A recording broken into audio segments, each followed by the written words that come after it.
How to use essential oils to solve your dandruff issues? Using essential oils to control dandruff is one of the oldest methods in the world. Essential oils have been used since ancient times as a form of medicine and a means of beautification. They are concentrated and highly aromatic oils extracted from the leaves, buds, barks, roots, or seeds of a variety of plants. When applied to the scalp, the oils penetrate the scalp and work by reducing the amount of dead skin cells that accumulate, stimulating the production of healthy hair follicles, and reducing any inflammation and itching caused by dandruff. Dried flowers like rosemary, lavender, basil, and chamomile are commonly used to promote hair growth.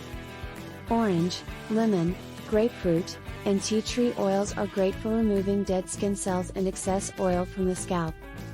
Clove and cinnamon are also excellent choices because they stimulate circulation, and circulation increases circulation, thereby allowing your body to rid itself of dead skin.